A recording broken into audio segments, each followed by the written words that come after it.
The silence in the house was the first thing you noticed. It wasn't a peaceful silence, the kind that settles over you like a warm blanket after a long day. It was a heavy architectural silence, built of empty rooms and memories that had nowhere to go. It had been 6 months since I buried Richard, my husband of 52 years, and the silence had become my most constant companion.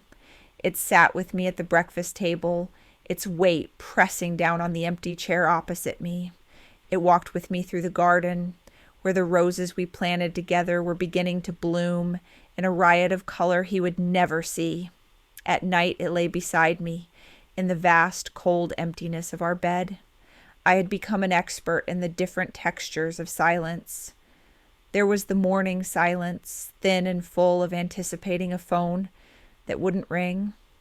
There was the afternoon silence, thick and sleepy, punctuated only by the ticking of the grandfather clock in the hall. And then there was the evening silence, the worst of them all, a deep and suffocating void that swallowed the sounds of the television whole. My children, David and Susan, called. Of course they called. They were good children. In the way that busy adults are good children, they performed the duties. Susan would call every Sunday from the other side of the country, her voice a little too bright, a little too rushed as she rattled through a checklist of questions. Was I eating? Was I getting out? Did I need anything? The questions were all about the mechanics of my survival, never about the state of my soul. I would answer in monosyllables, yes, a little. No, I'm fine. We both knew the script. It was a ritual of obligation, a way for her to tick a box in her mind labeled check on mother, so she could get on with her week, her conscience clear. I never told her about the silence. How could I? It would have been an accusation, a burden, and my children did not like to be burdened. David lived only 20 minutes away, with his wife Clara and their 2 children, my grandchildren, Leo and Amelia. He would stop by on his way home from work sometimes, his suit still crisp, his mind still at the office. He would stand in the kitchen, leaning against the counter while I made him a cup of tea he rarely finished. He would talk about market trends and office politics, his words filling the space but not the silence. Clara came less often. She was a woman who vibrated with a nervous, social energy, and my quiet, grief-stricken house seemed to drain her. When she did visit, her eyes would dart around the living room, cataloging the furniture, the paintings, the silver photo frames on the mantelpiece. I always had the unsettling feeling that she was not visiting a person, but appraising an estate. She would compliment my pearl necklace or the china in the display cabinet with a particular kind of intensity, the kind that feels less like admiration and more like assessment. They worried about me, they said. They thought the house was too big for me, too much upkeep, too many memories. Their concern was packaged in the language of love and practicality, but it felt like a gentle, persistent pressure to shrink my life, to pack it away into a smaller, more manageable box. A condominium, perhaps, or one of those active senior living communities with cheerful, sterile hallways and a social calendar full of bingo and gentle aerobics. I knew they meant well, or at least they told themselves they meant well. But what I heard was, you are in the way. Your life, this house, this history, it is an inconvenience to our future. I resisted quietly but firmly. This house was not made of wood and plaster. It was made of 52 years of shared laughter and whispered secrets, of arguments and forgiveness, of raising children and watching them leave. To leave this house would be to perform a second amputation, and I had already lost the most vital part of myself. I could not bear to lose the vessel that contained all that was left of us. Then came the invitation. It was thick, creamy cardstock, embossed with silver calligraphy. The wedding of my grandson, Leo, to his fiancée, a lovely girl named Chloe. It was the first bright thing on the horizon since Richard's funeral, a celebration of love, of a future, of a new branch on the family tree. I circled the date on my calendar in red ink. It felt like a beacon, a promise that life, in some form, would go on. I spent weeks preparing. I had my good navy blue dress, the one Richard had always loved, professionally cleaned and pressed. I bought new, sensible heels that wouldn't sink into the grass at the outdoor ceremony. I even booked an appointment at the hairdresser, something I hadn't done in years. I wanted to look my best. I wanted to be a grandmother my grandson could be proud of. I wanted for one day to feel like a part of the vibrant, moving world again, not just a silent observer of it. The day of the wedding was beautiful. One of those perfect late spring afternoons when the sun is warm, but the air is still crisp. David picked me up, his car smelling of leather and some expensive citrusy air freshener. He was distracted, tapping at his phone as he drove, taking calls from caterers and ushers. "It's chaos, Mom," he said, shaking his head with a kind of weary pride. "Absolute chaos. Clara is a wreck." I simply nodded, smoothing the fabric of my dress over my knees. I felt a flutter of anticipation in my chest, a feeling so unfamiliar, it was almost alarming. I had not felt anything but the dull ache of grief for so long. We arrived at the venue, a sprawling country club, with manicured lawns and ancient oak trees. Guests were milling about, champagne flutes in hand, their laughter carrying on the breeze. It was all so beautiful, so full of life. Clara, looking stunning in a silvery gown, rushed over to us. She kissed the air beside my cheek, her smile tight and stretched. "Eleanor, you made it. David, darling, the florist put the wrong centerpieces on table 7. You have to handle it." She was a whirlwind of frantic energy, her eyes scanning the crowd, never quite settling on me. She took David's arm and pulled him away, leaving me standing alone at the entrance. A young woman with a clipboard and a practiced smile approached me. "Name, please?" she asked. "Eleanor Vance," I said. "I'm the groom's grandmother." Her eyes flickered down her list, a small frown appearing between her brows. Vance. Ah, yes, here you are. Table 19. She gestured vaguely towards the back of the vast sailcloth tent where the reception was being held. "Right at the back, dear. Enjoy the evening." I walked into the tent alone. The air was warm and smelled of lilies and baked bread. Hundreds of people were finding their seats, their voices a happy, rising hum. The tables were draped in white linen, sparkling with crystal and silver. At the front of the tent was a long, beautifully decorated head table, where I could see Leo and Chloe, surrounded by their bridesmaids and groomsmen. My son David and his wife Clara were seated there as well, in places of honor right next to the happy couple. I kept walking, my sensible heels sinking slightly into the grass beneath the temporary flooring. I passed table after table of smiling, laughing people. Table 12, table 15, table 17. Finally, I found it. Table 19. It was the last table, tucked into a corner right beside the swinging double doors that led to the kitchen. It was small, set for only 4 people, though I was the only one there so far.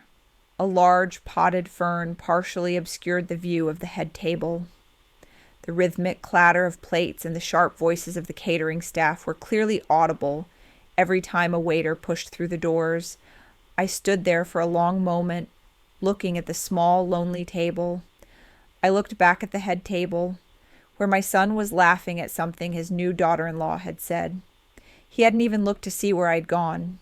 He had simply assumed I would be placed somewhere appropriate, somewhere befitting the grandmother of the groom. A cold, heavy feeling began to spread through my chest, a feeling that had nothing to do with grief. It was the cold, hard shock of realization. This was not a mistake. You do not accidentally place the matriarch of the family, the groom's only living grandparent, at a service entrance table next to a decorative plant. This was a decision, a deliberate act of placement. I was an item on a checklist that had been ticked off, an obligation that had been fulfilled and then hidden away where I would not be an inconvenience. Slowly, I sat down. I placed my handbag in my lap and folded my hands on top of it. My heart was pounding, a frantic, trapped bird in my ribcage. But on the outside, I was perfectly still. I arranged my face into a pleasant, neutral expression. I would not cry. I would not make a scene. I would not give them the satisfaction of seeing me crumble. Instead, I would watch. From my forgotten corner, I had a unique vantage point. I was invisible, and the invisible see everything. I watched as the other guests at my table trickled in. A distant cousin of the bride's father whom no one seemed to know, and an elderly couple who were neighbors of the bride's parents. They were polite, but we were clearly the island of misfit toys, the collection of ancillary guests who didn't fit neatly into any other social circle. We made small talk about the weather and the lovely ceremony, but my mind was elsewhere. It was spinning backwards, re-examining the last 6 months with a new, horrifying clarity. I began to connect the dots, and the picture that emerged was ugly and stark. The unanswered phone calls, which I'd attributed to their busy lives.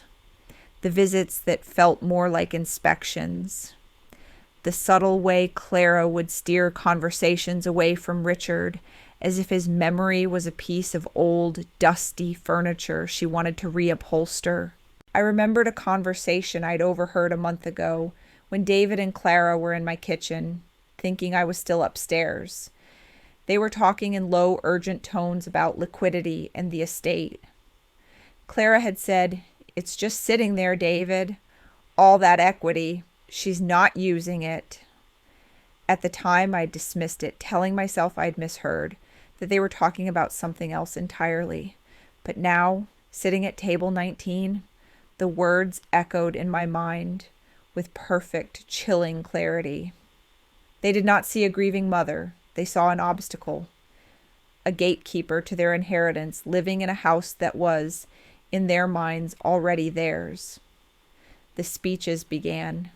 The best man told a funny, rambling story. The maid of honor shed a few tears, and then my son David stood up. He walked to the microphone, his handsome face arranged into a mask of paternal pride. He looked out at the crowd, at his son, at his wife. He never once glanced towards the back of the tent. "Family," he began, his voice thick with practiced emotion. "Family is the most important thing in the world. It is our anchor in the storm, our foundation. It's about being there for each other, in good times and in bad. It's about honoring those who came before us and paving the way for those who come after." He spoke about his father, Richard, and what a wonderful role model he had been.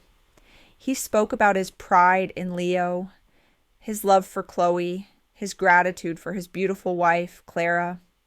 It was a perfect speech, eloquent, heartfelt, and a complete and utter lie.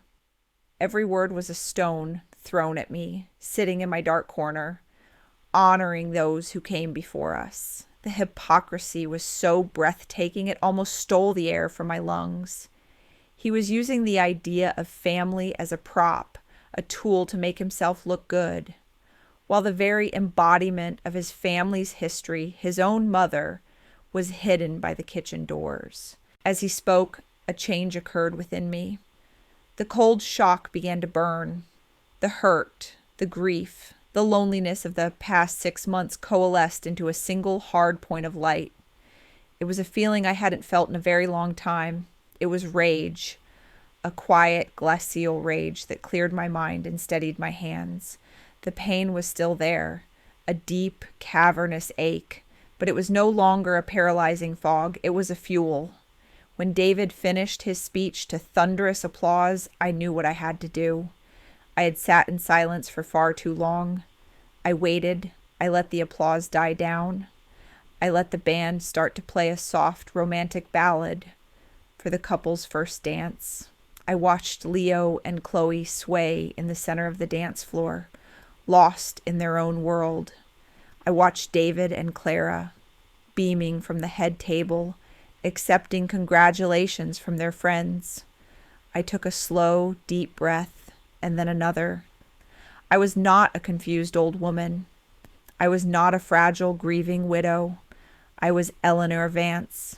I had raised 2 children, managed a household, supported my husband's career, and buried the love of my life with a dignity they could not even begin to comprehend. They had mistaken my grief for weakness. They had mistaken my silence for acceptance. They were about to learn how wrong they were.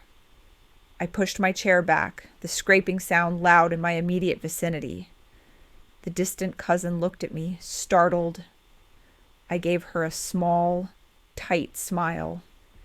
And then I stood up. I straightened my navy blue dress. I held my head high. And I began to walk. I walked out from behind the potted fern. I walked past the tables of strangers. My steps were not fast, but they were steady, purposeful. With every step, I felt a layer of invisibility fall away. People started to notice. A head turned here, a whispered comment there. The happy hum of the reception began to falter. By the time I was halfway to the head table, a wave of silence was spreading through the tent. The band, sensing the shift in the room, trailed off mid-note. The dancers slowed to a stop. Soon the only sound was the soft tread of my own shoes on the floor. 300 guests went silent. I did not stop at the head table. I walked right past it, towards the microphone that David had left on its stand near the dance floor. I could feel every eye in the room on me. I could feel my son's horrified gaze burning into my back. Clara's, I imagined, was a mask of pure fury. I reached the microphone. My hand was perfectly steady as I adjusted its height. I looked out, not at the crowd of strangers, but directly at my grandson, Leo, and his new bride, Chloe. They were looking at me with wide, confused eyes. I gave them a genuine, warm smile. Leo, Chloe, I began, my voice clear and strong, amplified throughout the silent tent. My dear grandson, I have never been more proud of you than I am today. You have found a wonderful woman, and I can see the love between you shine so brightly. I wish you both a lifetime of happiness, a happiness built on honesty, respect, and true partnership. I paused, letting those words settle. Then, I turned my head slightly, just enough to bring my son and his wife into my field of vision. My smile faded. My voice lost its warmth, becoming as cool and clear as ice. I have one piece of advice for you as you begin this new chapter. It is something I've learned today with a clarity that is both painful and liberating. Family, I said, my eyes locked on David's, is not an obligation. It is not a box to be ticked or a photograph to be posed for. It is a verb. It is something you do. It is about who you make room for at your table, both literally and figuratively. I let my gaze drift pointedly towards the back of the tent, to the small, forgotten table by the kitchen doors. A ripple of understanding, of dawning horror, went through the guests who could follow my line of sight. My son David spoke so eloquently about honoring those who came before us, I continued, my voice unwavering. They are beautiful words, but words are meaningless when actions tell a different story. Today, my son and his wife, the hosts of this beautiful wedding, made a decision. They decided that the groom's grandmother, the last remaining link to one half of his history, was best seated in the dark, by the service entrance, hidden away so as not to spoil the perfect picture they wished to present. The silence in the tent was now absolute, a thick, ringing void. It was no longer the silence of confusion. It was the silence of shock. They have shown me, with undeniable clarity, my exact place in their lives, and I want to thank them for that. It is a gift of sorts, the gift of truth. I looked back at Leo and Chloe, their faces pale. "Forgive me for interrupting your beautiful day," I said, my voice softening again. "That was never my intention. My intention is simply to accept the terms that have been laid out for me. I will no longer be a burden. I will no longer be an inconvenient piece of family history." I turned to David and Clara one last time. Their faces were frozen in a rictus of horror and public humiliation. "I understand now," I said, my voice dropping to an almost conversational level, though the microphone carried it to every corner. "I accept my place, and so I will remove myself from it." And with that, I placed the microphone back in its stand. I turned my back on my son, on the head table, on the 300 stunned guests, and I walked out of that tent, my head held high, leaving a crater of silent devastation in my wake. The fresh night air had never felt so clean, so full of promise. I had walked into that wedding a grieving widow. I walked out of it a free woman. The drive home in the taxi was a blur. I stared out the window at the passing streetlights, but I wasn't seeing them. I was replaying the scene in the tent over and over in my mind. The silence, the looks on their faces, the feeling of my own voice, steady and true, filling that vast empty space. There was no triumph, no glee, just a profound, aching sadness, and beneath it, a bedrock of resolve. I had not destroyed my family. I had simply held up a mirror and forced them to look at what they had already broken. When I arrived home, the house was, as always, silent. But for the first time in 6 months, it was not a heavy, oppressive silence. It was a quiet, empty space waiting to be filled. It was the silence of a blank page. My phone started ringing before I had even taken off my coat. It was David. I looked at the screen, at the picture of him and his family smiling on a beach vacation. I set the phone down on the hall table and let it ring until it went to voicemail. It rang again immediately. "Susan." I let that one go to voicemail as well. Then the text started, a barrage of digital fury and panic. "What the hell was that? You embarrassed the whole family. Call me now. Mom, people are talking. You need to fix this." I read them with a strange sense of detachment, as if they were messages intended for someone else, for the quiet, accommodating woman I used to be. That woman was gone. She had been left behind at table 19. I made myself a cup of tea and sat down at my kitchen table. The adrenaline was beginning to fade, replaced by a deep, bone-weary exhaustion. But my mind was sharp. The public declaration had been the first step, the necessary severing. Now came the practical part, the disentangling of a lifetime. The next morning, I did not answer the frantic knocking at my front door. I watched through the peephole as David and Clara stood on my porch, their faces contorted with anger and something that looked almost like fear. I simply drew the curtains and waited for them to leave. When they were gone, I picked up the phone and made my first call. "Harris and Associates, how may I direct your call?" A crisp voice answered. "I'd like to speak to Mr. Harris, please," I said. "My name is Eleanor Vance." Mr. Harris had been Richard's lawyer for 30 years. He was a small, bird-like man, with sharp eyes and an even sharper mind. He had handled Richard's will, and I had trusted him completely. He took my call immediately. "Eleanor," he said, his voice full of warmth, "it's good to hear from you. Though I imagine the circumstances are not pleasant, I've already received a rather frantic call from your son this morning." "I'm sure you have," I said calmly. "Mr. Harris, I need to see you. I want to make some changes to everything." There was a brief pause on the other end of the line. "I see," he said, his tone shifting from friendly to professional. "I have an opening at 2:00 this afternoon. Will that suit?" My meeting with Mr. Harris was in a quiet, wood-paneled office that smelled of old books and leather. I sat opposite him at his large mahogany desk, and I told him everything. I told him about the past 6 months, about the loneliness, the subtle pressure, the feeling of being managed, and I told him exactly what had happened at the wedding. I did not cry. I did not raise my voice. I laid out the facts as clearly and concisely as I could. He listened without interruption, his fingertips steepled under his chin, his sharp eyes never leaving my face. When I was finished, he was silent for a long moment. "Eleanor," he said finally, his voice soft but firm, "I am so very sorry, not just for what happened last night, but for what has clearly been happening for some time." He sighed, a sound of deep frustration. "I've seen this before, far too many times. Grief is isolating, and that isolation can be exploited."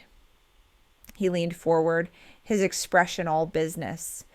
"So, you want to make changes? Let's start with the will. As it stands, your estate is to be divided equally between David and Susan, with a small trust for each of the grandchildren. Is that correct?" "That is correct," I said, "and it is no longer what I want." "What do you want, Eleanor?" he asked. I took a deep breath. "I want to leave the house and the majority of the estate to my granddaughter, Amelia. The remainder, I want to divide among several charities that Richard and I supported over the years." I specified a local animal shelter, a children's literacy program, and the hospice that had cared for Richard in his final days. "And David and Susan?" Mr. Harris asked, his pen poised over a legal pad. "I want to leave them each $1, I said, "so that they cannot contest the will on the grounds that they were forgotten. I want it to be clear that they were not forgotten. They were considered." Mr. Harris nodded slowly, a small grim smile touching his lips. "A classic but effective choice. Very well. Now let's talk about the power of attorney. You signed a durable power of attorney over to David 3 months ago, giving him control over your finances should you become incapacitated." It seemed like the sensible thing to do at the time. I said quietly. He was very persuasive. He said it would make things easier for me. "I'm sure he did," Mr. Harris said dryly. "We will revoke that immediately, and I would strongly advise you to move your liquid assets to a new set of accounts at a different bank, accounts that he is not aware of and has no access to. We should also review your bank statements from the past 3 months very, very carefully." That was my next task. For the rest of the week, I became a private investigator in my own life. Mr. Harris had the bank send over a full set of statements, and I sat at my dining room table, the same table where I'd hosted decades of happy family dinners, and I went through them line by line with a ruler and a red pen. At first, it seemed fine. The mortgage payment, the utility bills, the property taxes. But then I started to notice things, small things at first. A subscription to a wine club I had never joined, a payment to a high-end department store where I never shopped, a series of charges at a fancy downtown restaurant on dates when I had been at home eating soup and toast. The amounts were not huge, a few $100s here and there, designed to fly under the radar. But when I added them up, the total was staggering. Then I found the larger items, a payment of $5,000 to a design consultant. I remembered Clara mentioning she was redoing their living room, a transfer of $10,000 to a car dealership. David had been proudly showing off his new luxury sedan just a few weeks ago, bragging about the great deal he had gotten. The money, my money, Richard's money, the money we had worked and saved our entire lives for, was being siphoned off, slowly and systematically, to fund their lifestyle. It was not just disrespect, it was theft. The cold rage I had felt at the wedding settled into a permanent, icy resolve in the pit of my stomach. This was no longer just about a seating arrangement. This was about justice. Armed with this new evidence, I felt a renewed sense of purpose. I was not just a wronged mother. I was the victim of a calculated financial crime. Mr. Harris was incandescent with fury when I presented him with the highlighted bank statements. "This is unconscionable," he hissed, his usual composure gone. "This is elder abuse, Eleanor. We can and we should report this to the authorities." I thought about it for a long time. The idea of my own son being arrested, of a public scandal, was nauseating. But what was the alternative? To let them get away with it? To allow their betrayal to stand unanswered? "No," I said finally. "Not yet. First, I want to secure everything. I want to take back control.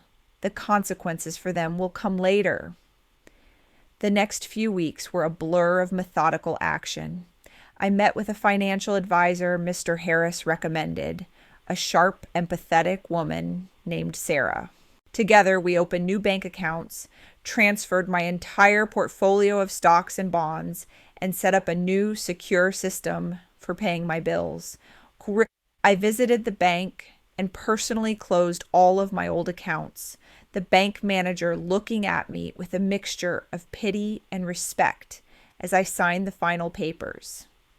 The act of reclaiming control over my own finances was incredibly empowering.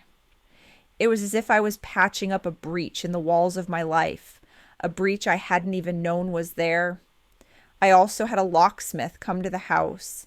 The young man was polite and efficient as he changed every lock on every door, including the one in the garage. He handed me a set of new, shiny keys that felt wonderfully heavy and solid in my hand. Keys that only I possessed. I had given David and Clara a key years ago. For emergencies, they had said. Now I realized the only emergency they were planning for was my demise. That night, for the first time since Richard died, I slept soundly, securely, in a house that was once again truly my own. Throughout this time, the calls and texts from my children continued, shifting in tone from outrage to confusion to a kind of wheedling concern. Susan called crying, accusing me of being cruel and stubborn. "What do you want us to do, Mom?" "Apologize. Fine. We're sorry. David and Clara are sorry. Just stop this, please. You're tearing the family apart." "The family was torn apart long before the wedding, Susan," I told her, my voice flat. "You just didn't notice because it wasn't inconveniencing you."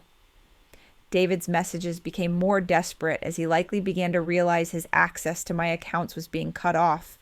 "Mom, we need to talk. This has all been a terrible misunderstanding. I'm worried about you. Are you being influenced by someone?" The gaslighting was so predictable, it was almost boring. He was not worried about me. He was worried about his line of credit. The only person I spoke to was my granddaughter, Amelia. She was 17, a quiet, thoughtful girl who had always seemed a little out of place in her loud, ambitious family. She had called me the day after the wedding, her voice small and full of shame. "Grandma, I'm so sorry," she had whispered. "I saw where they put you. It was horrible. I tried to say something, but Mom told me to be quiet and not make a fuss." "It's not your fault, my dear," I had told her, and my heart ached for her, caught in the middle of her parents' casual cruelty. "You have a good heart, Amelia. Don't ever let them change that." We spoke every few days after that. I didn't tell her the details of what I was doing, but she could sense a change in me. "You sound different, Grandma," she said one afternoon. "Stronger." "I am stronger, my love," I replied. "I'm finally remembering who I am." Finally, everything was in place. The new will was signed and notarized. The finances were secure. The house was a fortress. It was time for the final confrontation. It was not going to be a negotiation or an argument. It was going to be an announcement, a statement of fact. I called David and Susan and told them I was hosting a family dinner on Sunday. "To talk things over," I said, my voice neutral.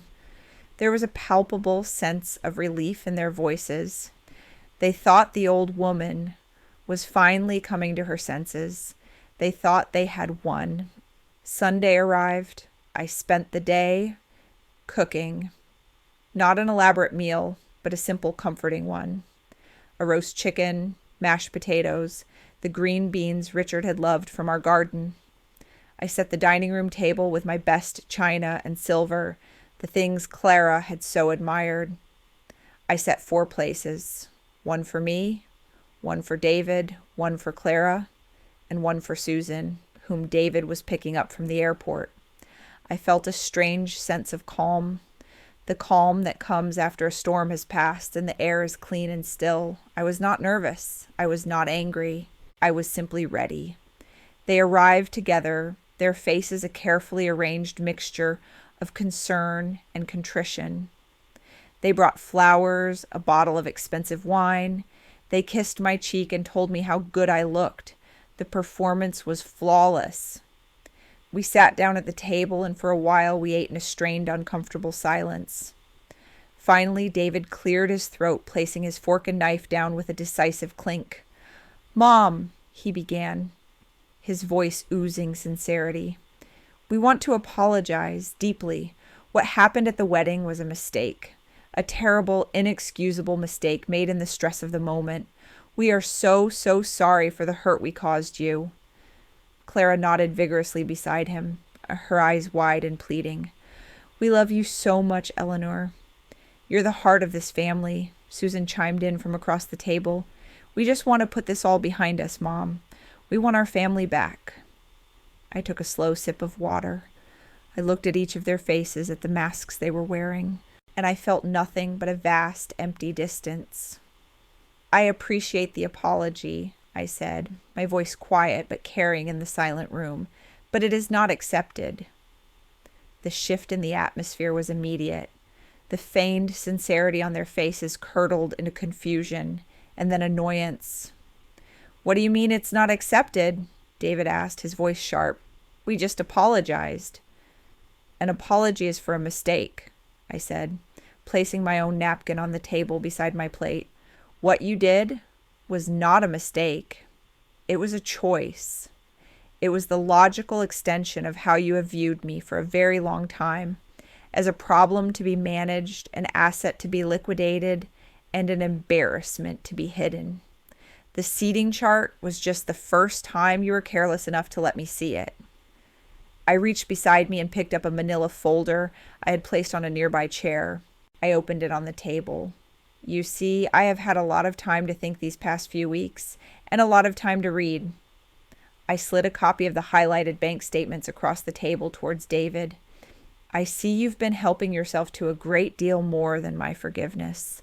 The wine club, Clara, the designer, and David, a $10,000 down payment on your new car. You told me you got a great deal. I suppose you did, since I was the one paying for it." Their faces went from annoyed to ashen. Clara looked like she was going to be sick. David stared at the papers as if they were a snake. Susan just looked back and forth between us, her mouth hanging open. "And I also took the liberty of having a long talk with my lawyer," I continued, my voice as steady as a rock. "The durable power of attorney you were so keen for me to sign has been revoked. All of my assets have been moved to new accounts at a new institution. My old accounts, the ones you had access to, have been closed." David's head snapped up, his eyes wild with panic. "You can't do that." "Oh, I can," I said with a small, cold smile. "And I have. I also had the locks on the house changed.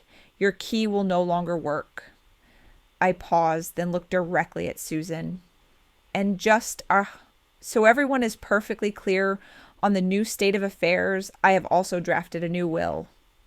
I slid another document across the table, a copy of the first page of my new last will and testament, the house, its contents, and the majority of my financial assets will be left in a trust for your daughter, Amelia, upon her 25th birthday.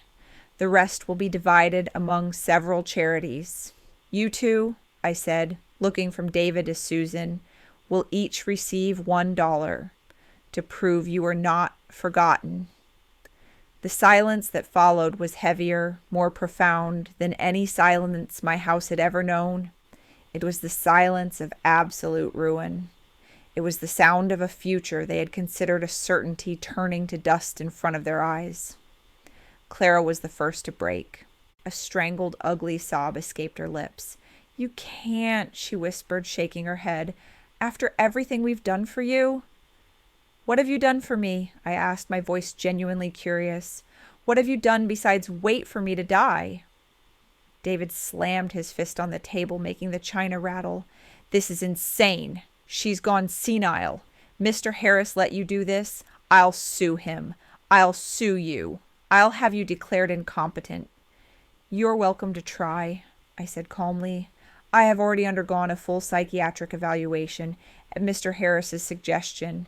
I have been declared to be of exceptionally sound mind. The report is in this folder, if you'd like to see it." Susan was openly weeping now. "How could you do this to us, Mom? How could you destroy your own family?"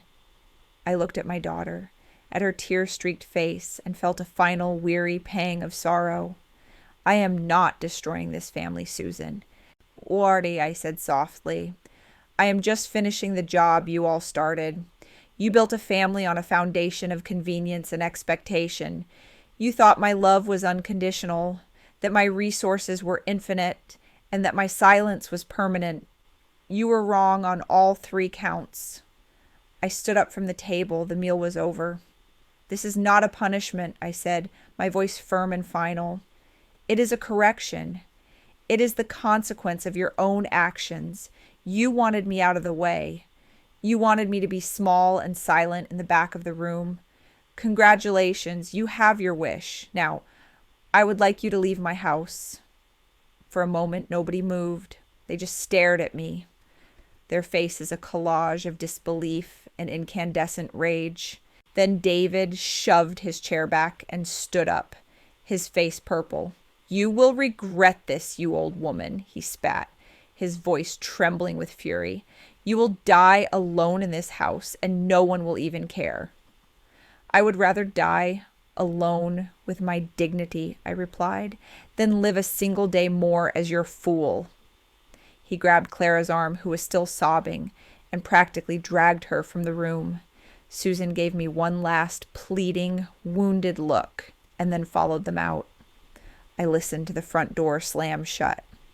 I stood there in my silent dining room, with the half-eaten meal and the scattered documents on the table, and I felt light.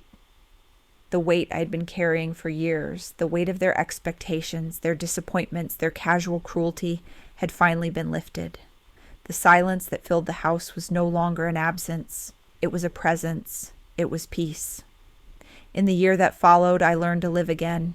Not the life I had with Richard, but a new one. A life of my own making. I heard snippets about David and Clara through the grapevine. They had to sell their large house and move to a smaller one. David's new car was repossessed. Their social standing, built as it was on a foundation of projected wealth, crumbled. They were forced to live within their own means, and it turned out their means were far more modest than they had led anyone to believe. Susan stopped calling altogether. I felt no joy in their downfall, no sense of vengeful satisfaction. I simply felt that the world had righted itself. Their lives were now a true reflection of their own choices, not subsidized by my sacrifice. My life, on the other hand, began to expand. I started volunteering at the animal shelter I was now supporting. I took a pottery class at the local community center. I reconnected with old friends, women I had lost touch with while I was consumed by caregiving and then by grief. I found that my world, which had shrunk to the 4 walls of my house, was still wide and full of possibilities. My home was no longer a mausoleum of memories, but a place of comfort and activity. I filled it with the sound of music, the smell of baking, and the laughter of my granddaughter. Amelia became the center of my new life. She started visiting every weekend. We would work in the garden together, My old stiff hands teaching her young, eager ones how to prune the roses. I taught her how to bake her grandfather's favorite apple pie, my hands guiding hers as we latticed the crust. I told her stories about him, about us, about the family she came from, the real story, not the sanitized version her parents preferred. I was not buying her affection. I was investing in it. I was giving her the one thing her parents never had: my time, my full attention, my unconditional respect. I saw in her the legacy that mattered. Not money or property, but kindness, integrity, and a quiet, unshakable strength. One sunny afternoon, Amelia and I were sitting on the porch swing, drinking lemonade. "You know," she said, looking at me with her serious old soul eyes, "Dad says you're a cruel woman." I smiled and took a sip of my drink. "And what do you think?" I asked. She was quiet for a moment, watching a robin peck at the lawn. "I think," she said slowly, "that you're the bravest person I know." Her words were a balm on the old scarred places in my heart. They were worth more than any inheritance, more than any apology. They were the truth. I know there are people, perhaps even you, who might think what I did was harsh, that I should have forgiven them. That family, no matter how broken, is still family, and I understand that sentiment. It is the story we are told our entire lives, especially as women. We are taught to be the peacemakers, the smoothers over, the keepers of a fragile, often false harmony. We are taught to absorb the hurts, to forgive the slights, to keep smiling, because to do otherwise is to be difficult, to be cold, to be cruel. But I've learned that there is a difference between forgiveness and absolution. Forgiveness is something you do for yourself to release the poison of anger from your own heart. Absolution is something you grant to others, and it must be earned. They had not earned it. They had not even understood the nature of their crime. My actions were not born of a desire for revenge. Revenge is a hot, messy, emotional thing. What I did was calm and logical and necessary. It was an act of self-preservation. It was a refusal to be erased. For 52 years, I was Richard's wife. For over 30 years, I was David and Susan's mother. For 6 months, I was a grieving widow. Now I am simply Eleanor. And it is more than enough. My life is quiet now, but it is not silent. It is filled with the gentle rhythm of my own days, the warmth of true affection, and the profound, unshakable peace that comes from finally choosing yourself. It is never too late to walk away from the table where you're not being served. It is never too late to claim your own seat in your own life at the head of your own table.